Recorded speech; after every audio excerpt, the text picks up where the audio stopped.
The Shinju gang has revealed their instincts to devour a certain human, and the only member who was concerned about their existence and purpose, regardless of this instinct, is Hidari. He was really lost in his thoughts, most likely perceiving his eccentric birth in an attempt to make sense out of everything. Every person who's born in this world has a predetermined path to follow that we call destiny. The Shinjus are no different and must be obliged to follow a sequence of circumstances as written in their fate. However, Jura tells Hidari to not think much about how he came into being, cause that's a waste of time. He tells him to follow his inner desire of gluttony instead by targeting the first person who comes to his mind, Hidari Chose Sarada, the daughter of his human counterpart. However, the reason Jura tells him to not think about his identity is pretty suspicious. Maybe it's actually a deep dive into their thoughts and emotions that will enlighten them with the truth. Since Sarada will have to fight Hidari sooner or later, it reinstates the plot of the Uchiha Fate in the story. The Uchiha clan possesses the power of Sharingan, which is an embodiment of pain and trauma. It's the clan which has seen a generational suffering, and even its extinction was led by its own member. While Sarada had apparently broken out of this curse, the return of Sasuke in the form of Hidari has turned around everything. Regardless of her capacity, she would have no choice but to fight this entity, and the worst scenario could lead her to getting devoured. When I say Hidari could train Sarada to master her Mangenkyo or even other abilities, it's not necessarily a positive scenario, only because it was said by Momoshiki that the immune are the ones that suffer from omnipotence the most. Looking back at the story, Sarada hasn't went through anything that we could regard as a real suffering. Surely the news of Sasuke becoming a tree will devastate her badly, but the real deal will be Hidari and her relationship with him. So now to understand how miserable Sarada's life is going to be, let's divide the possibilities into 5 tiers and rank them from best to worst. The scenario at number 1 will fully abide with what Momoshiki has said about omnipotence, but the one that we are gonna start with will have Sarada under the wing of plot armor, cause it actually makes the most sense. As I said earlier, Hidari training Sarada could be a really negative thing for the plot. However, if Kishimoto wants to completely remove the cycle of hatred from Sarada's fate, then the clone of Sasuke could play a huge role in her character development. I believe Hidari was introduced for the sole purpose of enhancing Sarada's relevance in the story, especially by the means of making her more stronger. The early signs of a possible redemption in the behavior of Sasuke's clone only enhance this possibility further. So if Sarada's suffering is not supposed to come through Hidari, then here is what I think the future holds for her. I will also explain what this prediction of Momoshiki could mean for her in the 4th possibility, so stay tuned. Hidari is a character whose debut has brought a profound impact on Sasuke's legacy. Kishimoto has made Sasuke evil again, and on top of that, he buffed him with abilities that surpass most of the characters. His powers literally stem from the 10 tails, making him a really great danger for the shinobi world. But is he really that big of a bad news? If you paid attention, Jura and gang want to eat Boruto and Kawaki after their personal targets. The number of Shinju is 4, which is 2 more than the Kama duo. This means 2 of them won't get to eat an Otsutsuki, and this detail is something that I believe was dropped deliberately by Kishimoto. It could be a straightforward hint indicating why these 2 Shinjus are destined to face a redemption arc. Now the reason for Hidari and Matsuri to recover from their evil intentions is something really interesting. First and foremost, their goals aren't purely evil if you think about it. They are only taking actions based on their instincts, just like how in real life, the prey animals always get consumed by predators. However, the confessions of Matsuri and Hidari are something that could get them out of their devouring instinct. The plot could take some really emotional turns due to these 2 characters for some surprising reasons. As for Matsuri, she confessed to feel the resentment and negative emotions of Team 10 and Konohamaru. This was probably because they were around the tree of Moegi, and these Shinjus have the power to feel the emotions of other people. The statement of Jura claiming they have a common consciousness as well as a separate consciousness seems to be the key here. The common one comes from their shared connections to the 10 tails, and the separate consciousness is linked to their human counterparts. Something interesting that I discovered is the real-life disorder of depersonalization or derealization. It involves the feeling of detachment from your surroundings or yourself. Individuals may feel like they are observing themselves from outside of their body, or that the world around them is unreal. The question that Hidari asked about his identity can be related to this ailment, and since their tendency to feel the emotions of people who are close to their human counterparts is also a thing, I believe an interaction with their targets will unveil the human side of their personality. They would start seeing themselves as someone else instead of a unique existence, and these feelings would eventually lead to their redemption. Now here comes the emotional part. If these Shinjus decide to take a stand with shinobis, there will soon come a time when their existence shall come to an end. The Clogrime victims will get released from the chakra trees at some point, and that would be the time when the good Shinjus will bid a harsh farewell farewell to the shinobis. Let me know what you think of this possibility down below and hit the sub button if you are enjoying the video. Speaking of Sarada, the farewell could heavily affect her character as she must have seen Hidari as a father figure. But before all that happens, Sarada and Hidari will need to face off each other. A chemistry full of conflicts and resolves is waiting for both of them. While Sarada will definitely break down upon seeing this version of her father, it could lead her to activate the Mangenkyo again, showing the abilities that she has awakened. Now you could say Sarada is not ready to fight Hidari only because she didn't go through any significant training during the time skip. No matter how hard she might have trained, she is no match for the Shinjus. Hidari could smack her under seconds and she has no edge over him as of now. Well, she actually has. And not only that, there is a really solid hint which indicates she has went through some unexpected training in the time skip. But let's first talk about her advantage over Hidari. It's the Mangenkyo Sharingan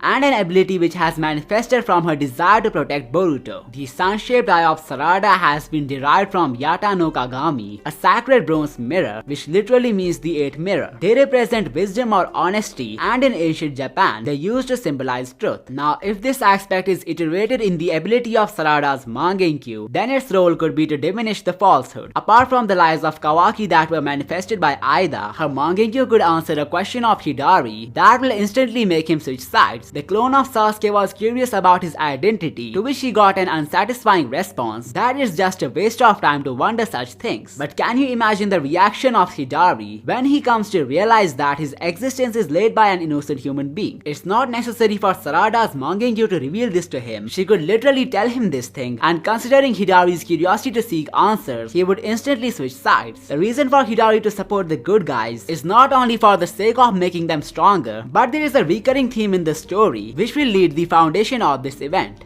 Something I noticed is that the bad guys in the story are getting destroyed by someone who's just like them. In case of Momoshiki, Boruto's personality traits were really similar to him. Both of them were like a spoiled privilege, taking shortcuts to achieve things. While Boruto was caught using a scientific ninja tool, Momoshiki completely relied on his absorption power instead of coming up with new jutsus. Ishiki's personality was also reflected in Kawaki, and maybe that's what makes a vessel compatible with the Kama at first place. The way this theme is about to go down in Hidari's case is a bit unique. So all of you know the Shinju gang are collectively one due to their Ten Tails connection. This means Jura and Hidari lie on the same spectrum, which could only mean one thing. Chances are the Shinju leader will get taken down by one of his own teammates. He will face a huge betrayal, and as I have already explained how he is related to Ishiki, the Otsutsuki who faced betrayal from not one but 4 people, the possibility of Hidari turning down on him is really high. Now another fascinating hint which indicates why Sarada will fix Hidari can be found in their connection to Naruto and Sasuke. We all know how Hidari is related to Sasuke, but let's focus on Sarada for a moment and think about her goal. It's to be like Lord 7th, a Hokage who's honored in the whole village. Sarada idealizes Naruto a lot, which means she's about to follow his footsteps. And as we all know how far Naruto went to correct Sasuke, and maybe the reason Sasuke himself confessed it in the last chapter is because something similar is about to happen again. This makes me feel like Hidari's redemption won't be a one chapter thing. It will happen over time, starting with the conflict and ending on a happy resolve. Another massive Naruto and Ten Tails connection that I think Kishimoto is trying to implement in the Shinju plot also hints at Hidari becoming an ally. As we know, these Shinjus are similar to the Biju only because both of them were created from the Ten Tails. In the beginning of the story, Kurama was also an uncontrollable monster with seeds of hatred sown deep in his heart. Over time, Naruto worked to build a bond with Kurama, showing kindness and understanding. During the 4th Great Ninja War, Naruto's selflessness and determination convinced Kurama to trust him. Eventually, Naruto was able to fully integrate Kurama's power, and through their friendship, he redeemed Kurama from being a destructive force to a loyal ally. As I said earlier, Sarada following the path of Lord 7 could draw some interesting contrast in their legacies. So Hidari being the equivalent of Kurama, who would find the light by the efforts of Sarada, is a really huge possibility. What's even more fascinating is that Kurama was seen as an ambitious monster with no hope of turning a better leaf. However, Hidari's character has shown some positive signs that we have already discussed, and his impact on Sarada's character is something that's worth looking forward to. Coming on to the training part, Sarada having a Shinju as the mentor will literally win a jackpot. She must be able to catch up with Boruto and Kawaki's level in no time, and it's theoretically better for someone to train under a Shinju rather than an Otsutsuki, and here is why. What I noticed about these beings is that they are literally made from the creature who are responsible for granting massive abilities to Otsutsukis. The Ten Tails sucked on a planet's chakra, which comprises of every living and dead person. The Otsutsuki who ate the divine fruit attains the power of every being that ever lived on that planet. Now this makes me think that these Shinjus must have the power of all the dead shinobis as well. This includes the formidable ones like Madara, Hashirama, Itachi, Shisui, etc. And if this theory comes true, Sarada having Hidari on her side will make her surpass her clan and maybe even the Otsutsukis pretty easily. If not surpass, she would definitely reach a level where she is on par with them for sure. Now here comes the problem with this infinite power glitch of Sarada. The only reason Boruto and Kawaki were able to use the Kama and other abilities so perfectly is due to the fact that they are Otsutsukis. Boruto can activate the Jogan at will only cause he evolved into an alien 3 years ago. Sarada being a human will have some natural limit to her powers. She would definitely not be able to handle Shinjutsu, but should have the capacity to surpass every shinobi. Now before I get into the secret sauce, which is about to help Sarada in actually attaining Otsutsuki level feats, let me tell you that in Itachi's Tsukuyomi, a mere 1 second can stretch for over 8 hours for the victim, but if you take the next 8 seconds to hit the sub button as well as the notification bell, you will get a great and real supply of Boruto content for lifetime. Now coming back to the video, in a bonus chapter of the manga, everyone is playing cards and Boruto ends up getting his grandfather Minato. If we take it as a foreshadowing of him learning the flying region, then guess whose card was picked by Sarada in this chapter? Well, it's Orochimaru. That's right.